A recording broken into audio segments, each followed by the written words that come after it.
Wrestling to the Max, Monday Night Raw Review.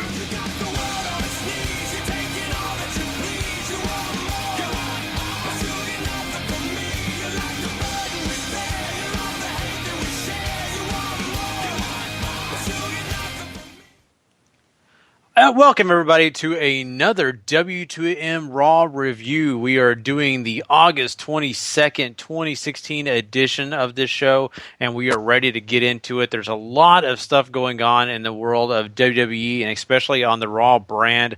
Lots of people coming in, lots of people going out. It's very interesting. We'll be getting into all that and a lot more for you guys. And just to let everybody know, if you've never heard this show before, you can find us on the W2M network. That's a great place. Anywhere you can go subscribe to a podcast, go subscribe to the W2M network. You'll get all the info right there. You'll get a chance to link up to our other show, Wrestling to the Max. That's another big show we do twice a week.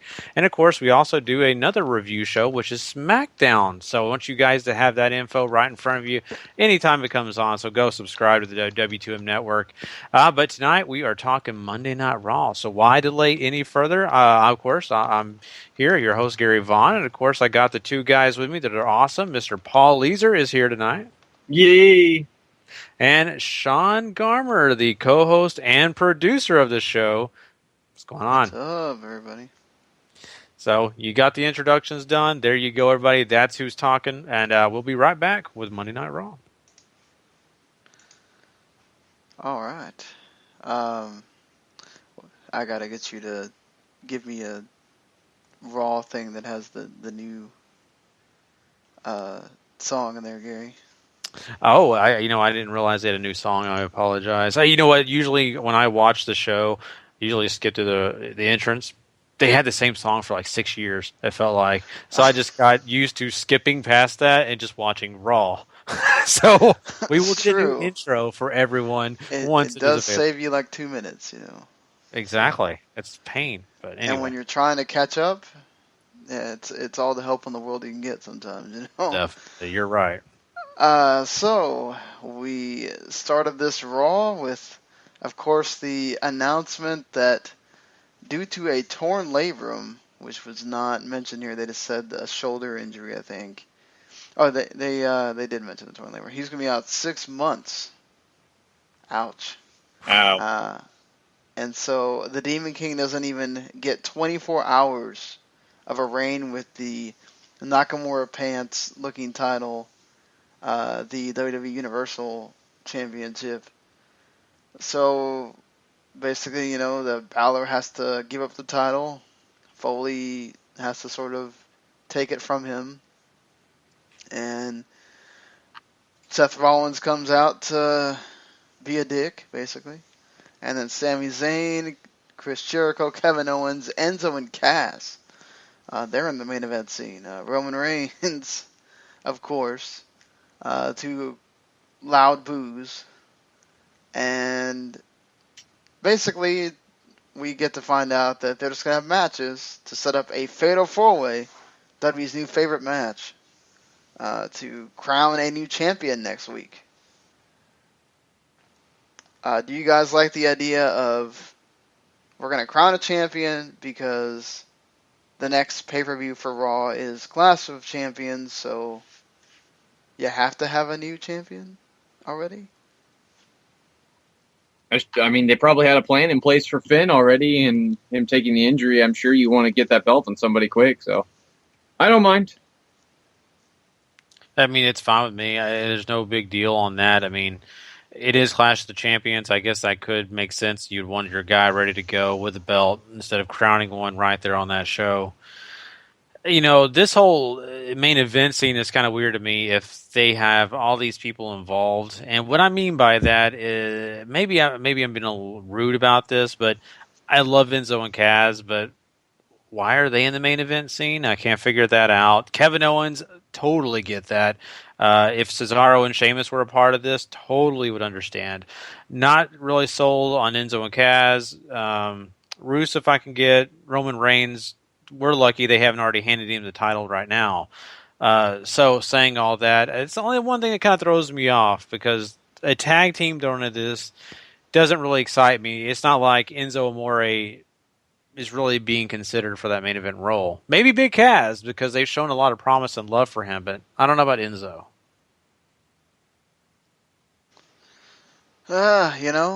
This is, at least it was Cass and not Enzo in matches. So I guess that's okay, because they did try to elevate Cass for a while there when Enzo was hurt. So But he's Enzo at gets a least shot, right? And to, Enzo's going to get an opportunity, right? no, they're done. That's it. They're done. That's it. Okay, I'm making sure because I didn't know if Enzo was going to get a chance to do. No, I think Enzo just came out there because they're in Brooklyn, and they come out as a team and Okay. whatever. Like, I think we kind of saw that Vince likes Cass, and so probably to Vince, and the crowd reaction would indicate that it's okay that Cass is at least at the same level of, if Neville's going to get a shot, then why not Cass, I guess, right? Well, that's the thing. Neville, even Sami Zayn right now, I'm not really sold on them main event guys. I mean, I was talking about Enzo. Not that I don't think cruiserweights or guys in a smaller frame can do it. That's not my point. My point is at this point where we're standing, who are the guys that we know are in that picture, who have been in that picture? And those guys have never been really associated with that picture in a big frame right now. They just got here. You're right. They just got here. I don't know. I guess I should shut my mouth because Sami Zayn has a NXT Championship role. We've had Neville in that role too. So, well, to be fair though, guess. Neville and Zayn really haven't been doing anything since, which is stupid because since Zayn had that big victory against Owens, and then at least Enzo and Cass have sort of been involved in what the mid card and at times main event scene has been, with Cena and everything else. So they've tried to put them in that level. I think it's just they need to have body. They don't have bodies to fill. There's going to be at times where you're just going to have those lower mid card guys have to fill roles that wasn't meant for them. You're exactly right. And the one thing I'm forgetting here, and I'm kind of fighting my own argument here because I mentioned the NXT title runs, but we saw with Bayley even, we'll talk about that later. But anyway, people that have won NXT titles, either the women's or men's division, seem to actually get an opportunity at a main title on these big brands. So that kind of fights my argument a little bit here. I think it, but still, it kind of weirds me out because I still think Cesaro deserves at least an opportunity to be in the tournament. Well, I think that they want the best of 7 series to be, it's about Cesaro and Sheamus are only facing each other. So, and if I'm not mistaken, that's how they've always done it, right? They don't have them go wrestle other people and then, we're going to go back to the series all of a sudden. Mm-hmm. Very true. As far as I've seen, at least on WWE TV, and them doing best of 7 isn't often, but I feel like that's usually how they do it. Yeah, I love the fact that Booker T got asked about his best of 5, but he couldn't talk about who he wrestled. So, Ooh, yeah. It's that guy that we're not supposed to acknowledge. The man with no name. But you can go back on the network and watch Booker T wrestle those matches. Mm-hmm. And you absolutely should. But his series in WCW with him and his series in WWE were great. Yeah, you're right. Didn't he also have wrestle Cena in a Best of 5, or am I just misremembering? I don't think so. I thought, yeah, no, it was just Benoit. Okay, but so we have Sami Zayn and Seth Rollins, which was I love this match. It's really good. It's Seth Rollins and Zayn. You really can't go wrong with those two, honestly. Yeah. How can you? I mean, just those names alone, you're going to get a good match out of both of them. And that's exactly what they did here. I enjoyed also, Sean, I mean, what do you think about the fact that they kind of used the role of Sami Zayn having an ankle injury and him dealing with it throughout this match, and that possibly, really being the honest truth of why he lost it? Yeah, it was a great story. I love the fact that he couldn't do the haluva kick to get the win, And so it led into Rollins doing the pedigree, and he did a really good job of selling it throughout the match and stuff. It was just some terrific stuff. Just again shows you why Sami Zayn is somebody you can totally root for, and they gave you that in this match. And then the same thing with Neville. You know, he doesn't have that same sort of appeal that Zayn does, but man, he got to show off a lot of just flips here on Kevin Owens, just doing some crazy shit. Just like, holy crap, man. You know, like, wow, this is just Raw. What are you doing? Yeah, you're right. It is, and I love the athleticism. I love everything that he was showcasing out there, and you know, Kevin Owens is a guy that is big, and he's one of those kind of figures that you don't see people at a smaller frame suplexing or doing anything like that. But that happened, and he was pulling out all the stops to win the match. But of course, we had the interference with Jericho. All of that went down, so. It is what it is. You kind of figured that was going to happen anyway. But still, I think he put out a pretty darn good match. And, of course, Kevin Owens is always great as well. Yeah. And, I mean... go ahead, sorry. No, you're good. I think Seth over Sami is good. It sounds like it was a good match. Kevin Owens over Neville, obvious, of course, there too. But you already got two strong competitors going into your title match next week, which is good news. Mm-hmm. Plus, I think you wanted to avoid Owens and Zayn again. Yeah. Yeah, exactly. I sit here and waste it all the time at the beginning of the show talking about my little argument about Kaz and all that, but we all know pretty much the big players are going to be playing at the end of this, so anyway. Well, it was one of those where, like, it's like, okay, do you have Rusev, who got beat on Raw last week and then looked bad at the pay-per-view win, or you have Cass and Enzo who lost. It was like two guys that lost.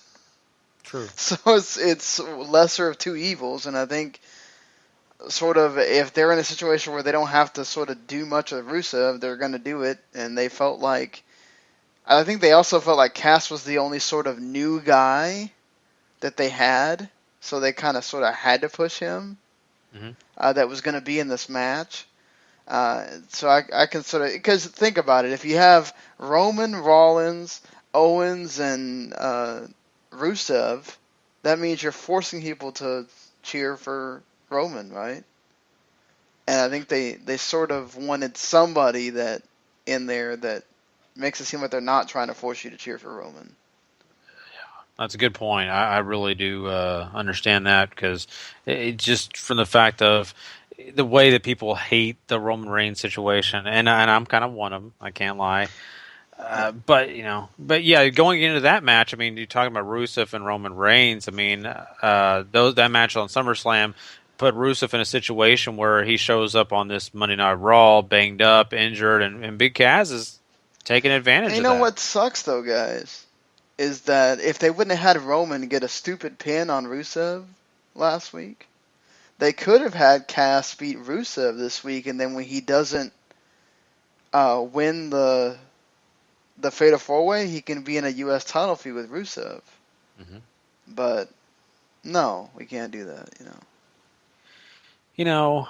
I hate that. I don't like that. I mean, Paul, do you have anything you want to say about that before I move us in a weird direction? I'm still trying to figure out why Rusev walked out.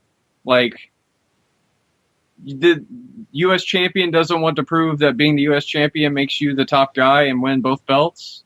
I'm scratching my head here. Not in WWE land, it doesn't. Yeah, I don't get it. Not everybody can be Lashley. I mean, he's lost everything that's made him feel important, too. Like, he's just dude now. Yeah. Oh, and then it really is stupid at the end where you don't even have Rusev show up at all in that main event. It's like, you got to be kidding me, right? Rusev's been embarrassed by Roman Reigns for the past 2 weeks, and we're just going to act like that didn't happen? Like, oh. And we had praised WWE for not insulting our intelligence like the last month on Raw, and here we go again. Exactly, and I'm glad that Paul kind of led me into this direction, because I was thinking I was going to be the only one saying something like that. My problem with it is we've got Rusev, who is basically not only fighting for the U.S. title, but also fighting for his wife, who Roman Reigns has said things about, who's embarrassed, and he's basically taken away Rusev's man card this entire time. And SummerSlam was a big hit to that man card, basically just punishing him in front of his wife. In this, now Rusev won't even finish a match against a guy that just entered into the Monday Night Raw brand, where Rusev's been forever. That's another hit to his reputation with his wife and the brand and the U.S. title that he holds. And, of course, you mentioned it, Sean. He didn't show up to even do anything to cause Roman Reigns to lose. It boggles my mind. It's almost like Rusev's the scared little cat hanging out in the back. He's injured. He doesn't know what to do. He's dumbfounded. I don't like that. That's not the Rusev that I've grown to really like. The Rusev that I really have grown to really enjoy is that guy that's a heel. He's not afraid of anybody, who's going to kick your head off if you get in his direction. I'm not even terrified of this guy one bit. In fact, I expect Gallagher is going to come and beat him. I mean, the smallest guy you can find is going to beat Rusev because he's a little kitten right now. Yeah, is that the story? I mean, is this something they're going to do with Rusev going forward, or is this just bullshit? I don't know what to tell you, because based on what we saw in that last feud, Rusev came out looking a lot more like a face than Reigns did, and especially reading what happened at SummerSlam, because I still haven't watched it yet, where he just pretty much destroys him. Like, Reigns is heel, right? This is what it sounds like. Yeah, it's like they're doing the, okay, we're going to let you think he is, but he's not sort of thing. And it's fine. I mean, look, that match was okay with Rusev and Cass, and then you get to the main event, and the crowd was doing the wave. They were not caring too much for a little while, and then they got kind of around to it, and Jericho, they had some nice near falls in this. They had the spot with Owens getting involved and whatever, but you always knew Roman was winning. Mm-hmm. It was nice that they gave Jericho some thoughts that he might win and everything, and I'm glad that they're not just killing the Jericho KO tag team, because that's going to be awesome, however how long that gets to go. But yeah, just it is what it is with them. Exactly. My biggest problem with it is Roman Reigns pins Jericho, and it means nothing to anybody in that room, and it almost means nothing to us because we expect it. It's something we have grown to just expect to see. So I feel like we've got a situation where he had a little slap on the hand for being suspended 30 days for whatever he did. And it's like Vince says, okay, hey, take a few seconds, breathe, and push that button to make him launch to the top again. And I really thought they were doing something smart when they were putting him in the U.S. title front, because he's still going for a title. May not be the main title. Still going for a title, though. That's important. If you want the U.S. title to mean anything, then make Roman Reigns come and take it and do something with it. Don't all of a sudden say, well, the U.S., they're probably still going to keep him the U.S. title. I'm probably speaking too early. But I just don't like him pushing him to this forefront to make him look like he's the guy that's going to hold that big Universal title up and hold it strong. They're probably going to make him go to the final and probably lose. Or they may it's a fatal four-way, so it's just that fatal four-way, and then that's it. It's whoever wins. That's it? The fatal four? Okay, well, then that means he's probably going to lose it, and it won't make him look bad because he won't take the pin. It's not like they have a lot of options. It's Rollins. You could put it on Owens, but then you take out your... unless they... I guess they could do a Owens and then see if the crowd does something with Owens, and maybe you have him and Jericho eventually, because Jericho gets jealous of him being champion or something. Mm-hmm. But, Paul, it's not like they've got just a lot of these guys waiting around. I think you had Seth in the finals of that of the match at SummerSlam for a reason, and when in doubt, go with your guy. Seth Rollins is your guy right now on Raw. Yeah, I'm with you on that. I think Rollins is the obvious guy. I would love to see Kevin Owens hold it. Trust me, I think the world of him. I think that they said, well, if we can't have Finn Balor, we go with the guy that is the guy right now for us, and it's not Roman. It's really is Seth Rollins. But what do you do? Have Rollins and Roman again? Yeah. Oh. Reigns comes out chasing Seth again. Unless they're actually going to do something more with him and Rusev, there's no point, and you just change gears. And you have to rebuild Rusev again. Yeah. Sucks. Does this put any fear, and maybe not trying to change anything, but does this put any fear in your mind that maybe this Rusev thing is going to just out of nowhere just go away, then he's going to come back just fine, or that maybe they're going to split Lana from him? Because it's so funny that they've spent all this time and effort making him look bad in front of his wife. Do you think there's a chance that she could be like, I'm going, or do you think they're just going to They've done it before, though, with making him look bad in front of Lana. True. That's my thing, is are they just going to make this like, oh, it never happened kind of thing? I don't know if they'll do it never happened, but it should matter. If you're going with the Rusev Reigns feud, then you do the double turn and you have Lana jump ship with Reigns. I think that's where you go with that. If you're not, then they'll probably ignore it. Yeah. I'm hoping for the second. The only person for Roman Reigns is Eva Marie. You have to wait a long time for that to happen. Yeah, that's true. But when it happens, 30 days. Exactly. But when it does happen, we're going to all be, or at least I'll be happy. Yeah.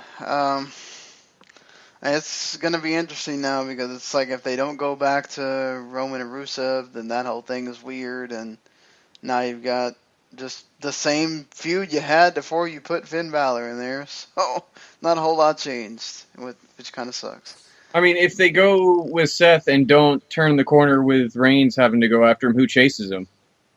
Yeah, that's the thing. You don't have another face. Unless you're going to have, like, Cass chase him randomly. Or Brock. What, you're going to pay Brock $1 zillion to show up on that much TV? You got nobody else looking stronger right now and in a position to challenge than Brock. He murdered Randy Sunday. He murdered him. You're right. But the thing is with Brock Lesnar, you take the title away, and it goes away for 3 months. I mean, he murdered him so bad, he made Jericho think it was a shoot. Yeah. Oh, yeah. So sure. Maybe that's for the best right now, though. They need time to change gears. If the title goes away for 3 months, I mean, you have a champion. He's just away being suspended. Yeah, but then why make the title in the first place? Yeah, exactly. Have him be gone. Because Mick Foley. Because the plan was originally to run with Finn, but that's not an option anymore.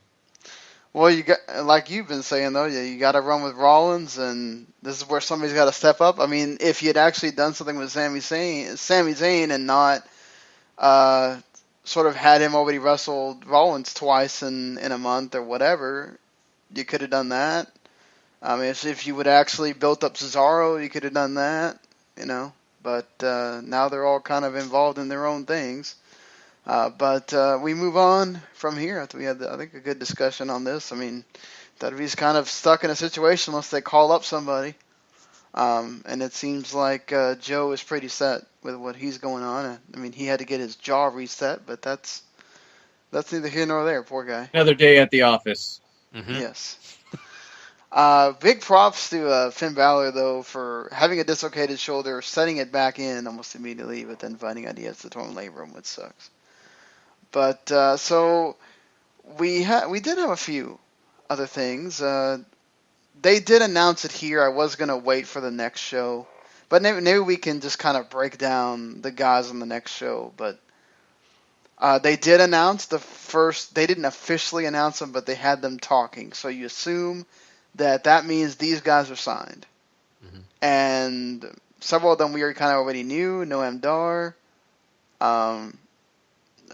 dang it. Now I can't. PJ Brian Perkins. Kendrick. We did not know about TJ Perkins. I think Perkins. he is signed with Evolve, so it's not a big stretch. But that's pretty cool that we sort of know that he's coming. Because that was one of the guys I was hoping they would sign, but I didn't know if he would. And Rich Swann, of course, he was the only NXT guy signed when the thing started. So, yeah. And then, of course, Cedric Alexander has actually been signed, and he's supposed to be showing up in this as well. So, what do you think about the first 5, Paul? Graham Metalik has supposedly signed too, with the copyright things being filed. So, it's a fine starting roster. It just, you got to make sure you're doing something with them. Don't just let them wrestle. Although that's fine, but just give them stories. And I expected that we wouldn't find out specifics until much later. They already put it out there so that when that final happens, the next week on Raw, we're going to see him. So, smart by them. And it's exciting, and we really didn't talk about this on our NXT TakeOver special that we had this weekend. But, they did have a lot of those Cruiserweight Classic guys in the audience, and Kota Ibushi was one of them.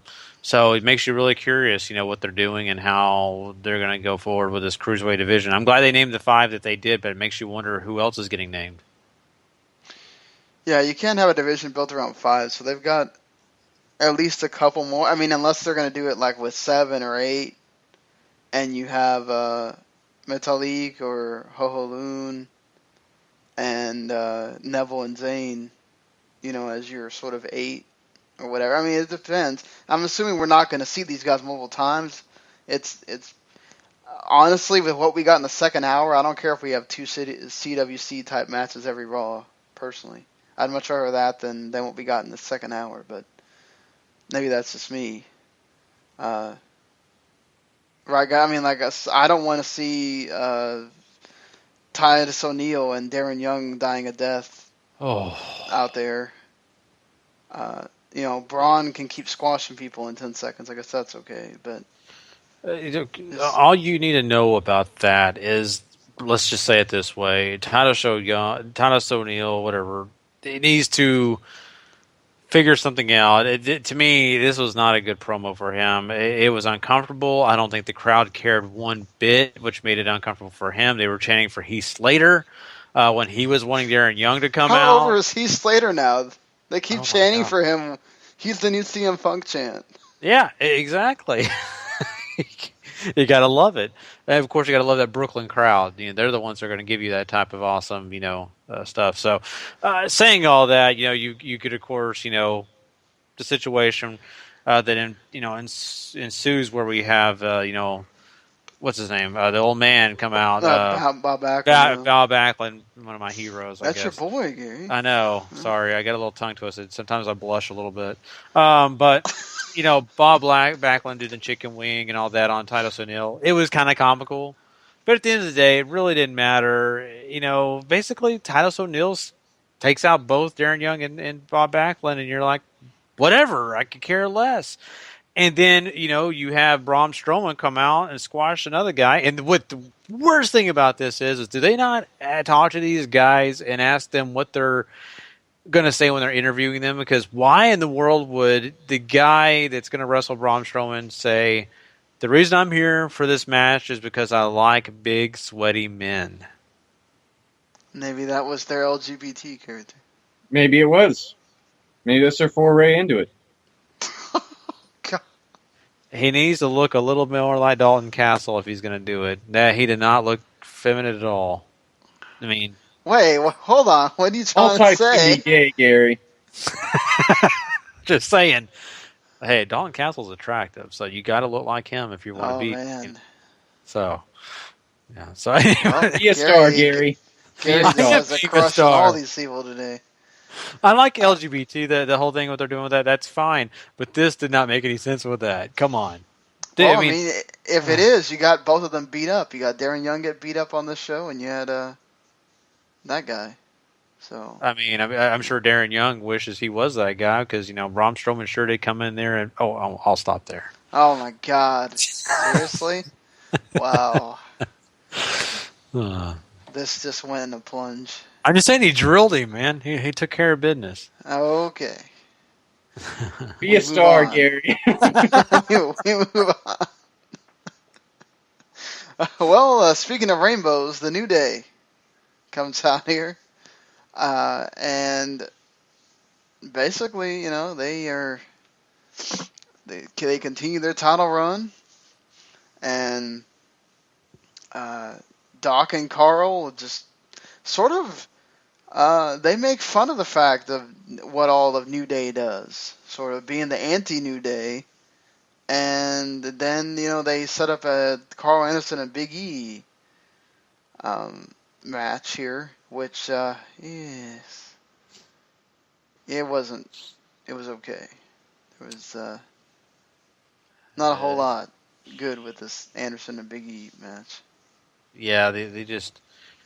When I heard the matchup, I said, okay, well, let's just make Big E look good for a match, I guess. Have him be the victor so he can stand up and, do his thing. That's really what I felt like. This whole thing was kind of a waste of time in a way because we get it. They're having a feud.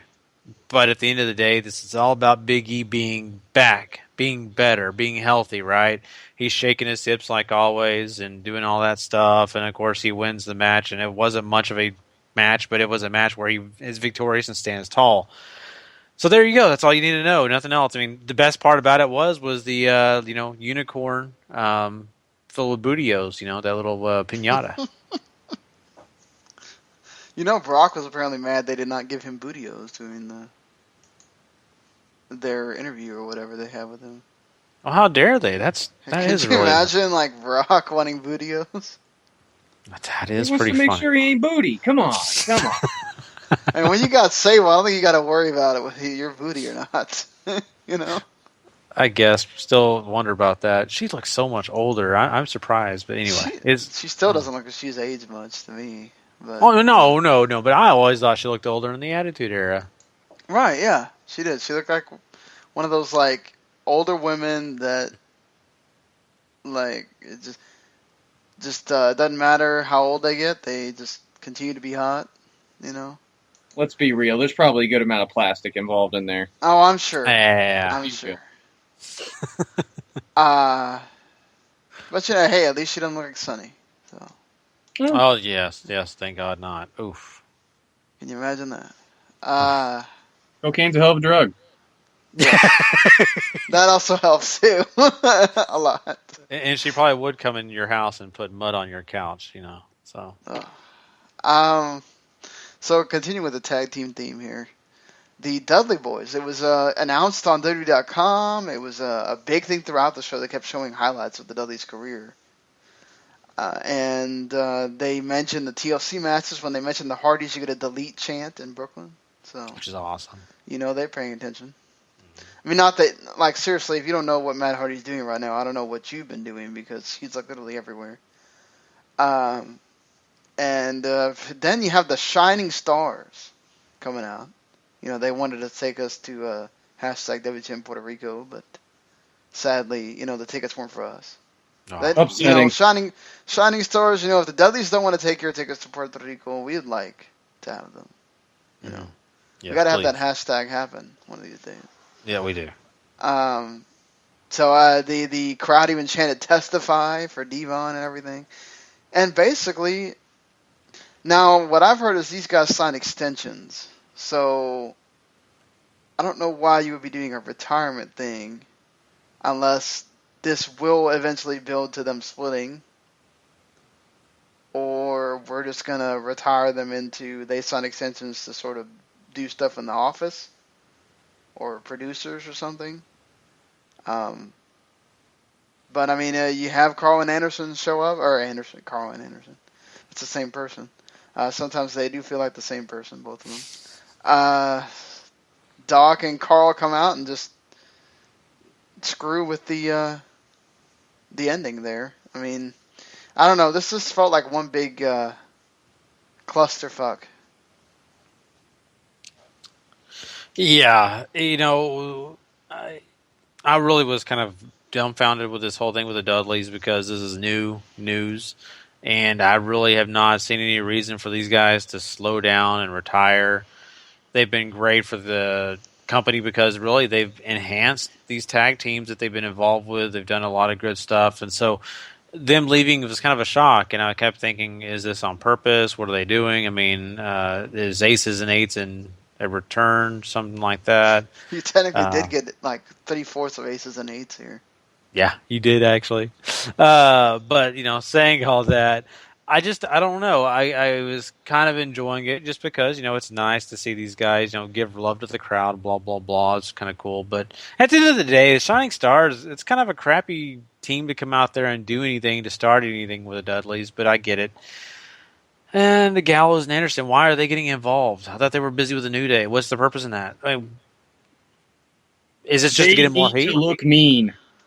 Nobody gives a shit about them. They need to look mean. If you use the retirement for the Dudleys to sort of get some heat on them, maybe people might care. The problem is people like me know the Dudleys, and I like the Dudleys a lot. A big fan. In fact, I want to buy that DVD. I love the little table that they have. It's awesome. But saying all that, I want them to be mean to more people if they're going to do this, because the Dudleys aren't enough. The Dudleys aren't winning matches, so beating them up is not that big a deal. Nobody in that tag division's winning matches. That's a problem. Yeah.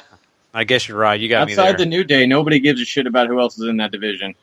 Yeah, you got me there. I mean, Golden Truth just pop up when they want to do Pokemon Go, and you got the Shining Stars doing nothing, and Gallows and Anderson, and who else is in it? Well, Enzo and Cass are not winning. I guess Jericho and KO are part of that tag team division now.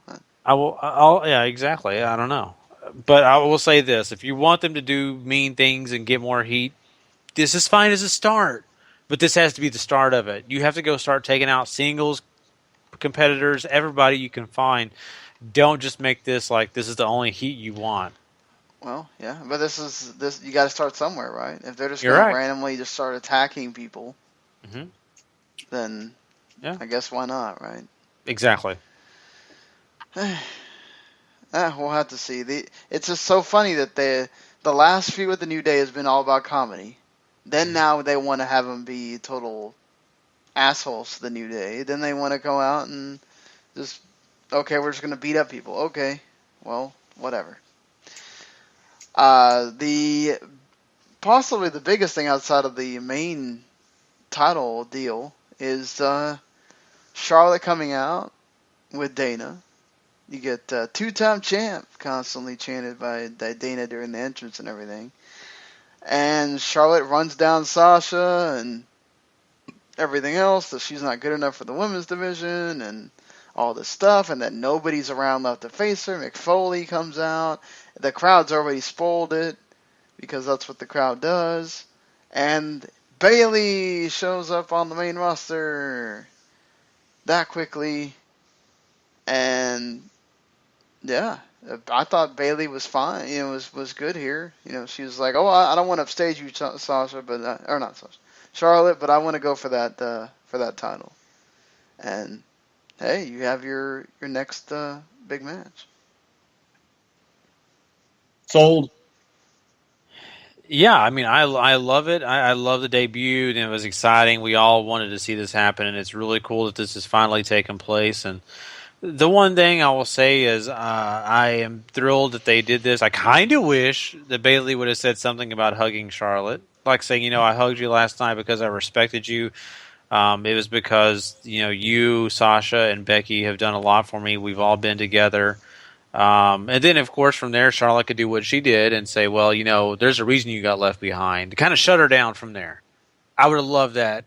It's okay that they didn't, include that. I think it would have made it even better. I think that would have got a lot more heat for Charlotte. And heck, people that don't know who Bayley is would have felt bad for her after she got shut down like that. It was kind of like, I have respect for you, but, I want your title kind of thing. I think they would have been more heartbroken if they didn't know her, if they was, if that would have taken place. So my point being is I'm excited about this. I'm glad that Bayley's here.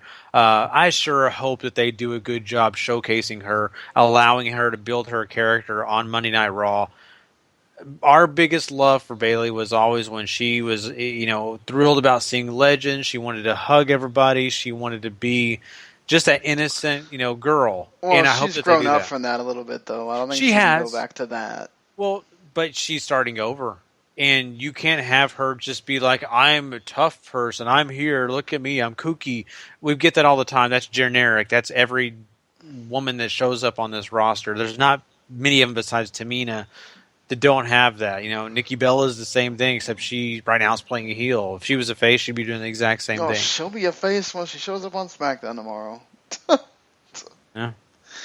So. I don't know, Paul. I just feel like she can't go that backwards. Yeah, I mean, Bayley's. Here's what I mean. You can't go that far back. You can't just have her being that girl on the sidelines, because she's been featured as a major part of that Evolution, or the Women's Evolution special they did. She's been a feature part of NXT. She's really grown up into the underdog babyface, and that's what they need to get across. I don't know if you need to go all the way back to when she's hugging everybody, but just the fact that she's the underdog. She's so out of place amongst people like Sasha, who has all the star power, and Charlotte, who has the talent, the look, and the natural ability, and everybody else on that roster has something else, and Bayley's just Bayley, and that's what you need to get over. Mm-hmm. Yeah, That's and you fine. can also have her like doing the John Cena thing, doing the Make-A-Wishes and the hugging Izzy and all that stuff. That's where you'll get the "Aw, Bayley's awesome, she's so adorable" thing. But how many times have you watched those vignettes and videos and really felt that way? I mean, because everybody does it. Sheamus is hugging kids and kissing them and then doing mean things on Raw. But doesn't mean Bayley does it with like difference, though. But if you've She never doesn't- seen her before, you're coming from the aspect of you've seen her every NXT. I'm talking about Sally on her couch who only watches Raw every third Monday of the year. And she wants to know who this Bayley girl is, and if they just say, "Oh, she's sweet. Look at her side ponytail. Isn't she cute?" I don't think that that's going to sell anything to anybody. I'm not saying going back all the way either. I don't want her to be Eugene. I don't want that at all. But you've got to tell a story somehow with her to make her innocent, to make her powerful, but not like everybody else. And I think they can do that, but how can they and how will they? That's my fear. They don't have an underdog yet for that division. It's Bayley. They should have her constantly fighting up from the bottom until she finally overcomes the odds. Yeah. No, I agree. And I'm speaking too early. Once again, I'm going way too early, kind of like the Gallows Anderson thing. This could be the start. This is the start for her, but this is, something new. So I'm just speaking my fears. I'm hoping for better. Well, it's good that you're speaking your fears, because it's possible. It's not out of the total realm of possibility that once you get out of New York, it's going to be interesting how, Texas receives her this week, and wherever they go until you get to Clash of Champions, and see how they take to her. If she's getting a big reaction every time, then you don't have to worry about it. I think certainly they know the Bayley story. I think everybody that's there understands what Bayley is, and you can have, with Sasha already, she's getting a shot after Clash of Champions. It's going to be interesting to see how Bayley's involved in that. Does Bayley go back to being Sasha's buddy, or is it a 3-person feud for a while? Good point. But yeah, that's pretty much all of Raw. I mean, Bayley did have a match with Dana, but it's basically the Bayley showcase. Yeah. I mean, Dana got a lot more in than you see like on the NXT squash or something, but still basically to tell you, okay, this is what Bayley does. You never seen her, which I think is a good idea. Mm-hmm. Agreed. We're gonna rate this. just a rating here. I'm going to give it. Of course, we had the debut of Bayley. We had some other things that were pretty good. We had some good matches on this show. Not everything was great. Sean mentioned that the second hour was, I'm surprised people made it to the third hour if they were watching it live. Saying all that, I'm going to go with 6. I mean, I think it's a little bit below what I wanted to see. I'm thrilled about Bayley. I'm thrilled about some of these good matches, but it wasn't enough to save this show and thrill me, and I kind of was sour on that last part with Roman Reigns. So I'm giving 6. Yeah, I'm gonna go with 6 as well. There was some bad stuff in here, like Titus and Darren, and there was some really good stuff in here, like the Bailey moment and the Rollins and Zayn match, and basically quite a few of the other matches on the show. It's more about let's see where next week goes. Now that we've sort of built everything up to next week, seems like a big deal. Mm-hmm. Yeah, and we're talking about after WrestleMania, they've got to have the hangover show. They've got to have the show that kind of addresses a lot of SummerSlam and, of course, WrestleMania, and those big shows always have that. So there's a lot of new beginnings here and a lot of things that are going to be taking place. And so, this is hopefully leading up to better Raws, to things that, can really excite us. And I'll be looking forward to that. So, anyway, we are going to get out of here. Just to let everybody know, you can find us every week on Wrestling to the Max. That's our regular podcast. We have part 1 on Monday nights and, of course, part 2 on Thursday nights. You can find both of them on the download the next day. You can, of course, once again, find us Wednesday mornings and Friday mornings on the download for Wrestling to the Max. And you can find these review shows also on those same days. Now, we'll be doing the Raw like we're doing right now. That'll be available, of course. If when you're listening to this, you're probably listening to it on a Tuesday. And, of course, you'll get a chance to listen to SmackDown on Wednesday. So I hope you guys go check the SmackDown show. We probably will have a lot of cool things to say about that following the SummerSlam we just watched. And, of course, we had some extras this weekend. If you did not get a chance to hear it, we did a SummerSlam show. We talked about a lot invested when it comes to that world. That was a Wrestling Unwrapped to the Max. If you're looking for that, you don't want to miss it. It was really great. And, of course, we did an NXT TakeOver Brooklyn 2 W2M Extra also. You want to find all that easy? Go to the W2M Network. Go subscribe. You'll get it all in one swoop. Easy as pie. So, anyway, saying all that, hold guys. on before we get out of here. I keep forgetting to do this. I did do a poll in the Facebook group, which... Mm-hmm. Again, you guys should go join that because it has awesome people in it that you should go talk to. We had 9 people give it a 6, so they agree with us, Gary. You had 3 people give it a 5, and you had 3 people give it a 3. Oh, wow. Wow, it's pretty low. At least there was nothing way... SummerSlam was very up and down. This, a lot more in that range of people sort of feeling a certain way about the show.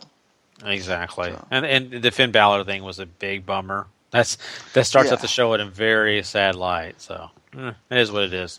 But anyway, thanks everybody for checking us out once again. We will be back, of course, next Monday night to do Raw once again. But until then, if you're not living life to the max, guys. You're not living life at all. You know it. Peace. Later.